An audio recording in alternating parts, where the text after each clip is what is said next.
High, welcome back. ইংরেজি শেখার most effective method হচ্ছে এক্সাম্পলস থেকে ধারণা নিয়ে নতুন এক্সাম্পলস তৈরি করার মাধ্যমে প্র্যাকটিস করা। এখন আমরা আলোচনা করব একটা স্পেশাল ফ্রেজ নো ম্যাটার নিয়ে। এটা বহুল ব্যবহৃত একটা কোয়ালিটি এক্সপ্রেশন। বাংলায় এর অর্থ দাঁড়ায় কোনো ব্যাপার না, কোনো বিষয় না। অর্থাৎ সকল পরিস্থিতিতে যা সত্য বা সম্ভবপর বা ঘটে এরূপ বলার ক্ষেত্রে এই ফ্রেজটি ব্যবহৃত হয়ে থাকে। Let's move on to the examples. No matter how large or small your house is, it should be a happier place to live in. তোমার বাড়ি কত বড় বা ছোট সেটা বিষয় না, এটা বসবাসের অর্থাৎ থাকার জন্য একটা সুখকর জায়গা হওয়া উচিত। No matter where you move in Dhaka city, you will face more or less traffic. Dhaka শহরের কোথায় যাচ্ছ সেটা বিষয় নয়, তুমি কম বা বেশি যানজটের সম্মুখীন হবে। No matter how hard learning English is, just keep studying because you will get failed when you quit. ইংরেজি শেখা কত কঠিন সেটা বিষয় না, ব্যাপার না, শুধু পড়াশোনা করতে থাকুন, কারণ আপনি ব্যর্থতায় পর্যবসিত হবেন যখন আপনি ছেড়ে দেবেন। A person who truly loves you will never let you go, no matter how tough the situation is. যে তোমাকে সত্যিকার অর্থে ভালোবাসে কখনোই তোমাকে যেতে দেবে না, পরিস্থিতি কতটা কঠিন সেটা কোনো ব্যাপার না বা বিষয় না।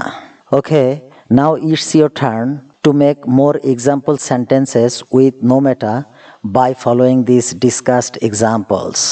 এখানে যে বিষয়টা বিশেষভাবে খেয়াল রাখতে হবে সেটা হচ্ছে নো ম্যাটার যুক্ত এই সেন্টেন্সগুলোতে দুইটা ক্লজ থাকে।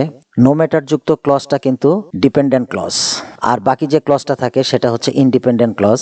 কারণ একটু খেয়াল করলে দেখতে পাবেন no matter how large or small your house is, তোমার বাড়ি কতটা বড় বা ছোট সেটা কোনো বিষয় না, ব্যাপার না। এই অংশটা কিন্তু ডিপেন্ডেন্ট, কারণ এই অংশটি স্বনির্ভর কোনো অর্থবিধান করছে না।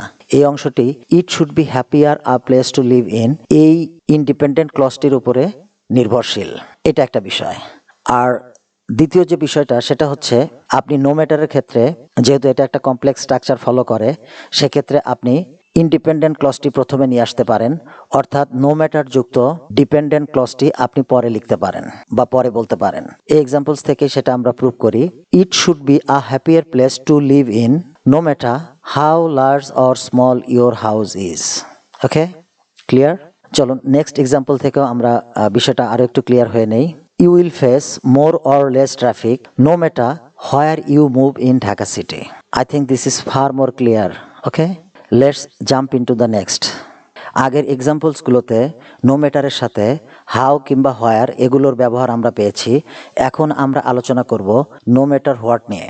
এটার মোটা দাগে বাংলা করলে দাঁড়ায় তা সে যাই হোক না কেন, তা সে যে বিষয়ই হোক না কেন, তা সে যেভাবেই হোক না কেন, ঘটনা বা ব্যাপার যাই হোক না কেন, অনেকটা এরকম। আর কম্পারেটিভলি নো ম্যাটার হোয়াটের ব্যবহারটা অনেকটাই more frequent English language and কমিউনিকেশনসে। Anyway, let's move forward to examples. No matter what happens don't look back, যাই ঘটুক না কেন পিছনে তাকাইও না।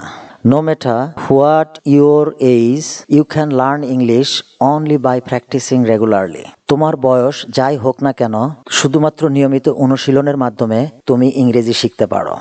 My son does what he wants, no matter what I say. আমার পুত্র যা মনে চায় তাই করে, আমি কি বলি সেটা কোনো ব্যাপার না। You are going to be criticized, no matter what you do. তুমি সমালোচিত হতে যাচ্ছ তা সে যাই করো না কেন। I always love learning new stuff no matter what it is. আমি সর্বদাই নতুন কিছু শিখতে ভালোবাসি, তা সে যে বিষয়ই হোক না কেন। হ্যাঁ, এখানেও সেই মজার বিষয়টা বিদ্যমান। নো ম্যাটার হোয়াটটাকে বাক্যের শুরুতেও আমরা বলতে পারি, আবার নো ম্যাটার হোয়াটটাকে আমরা বাক্যের মাঝে বা শেষেও ব্যবহার করতে পারি। Don't look back no matter what happens. Clear? You can learn English only by practicing regularly, no matter what your age. Sorry, এখানে একটা মিস্টেক ছিল, সেটা হচ্ছে is. So, you can learn English only by practicing regularly, no matter what your age is. Okay, এর আগে এই কারেকশনটা করে নেবেন।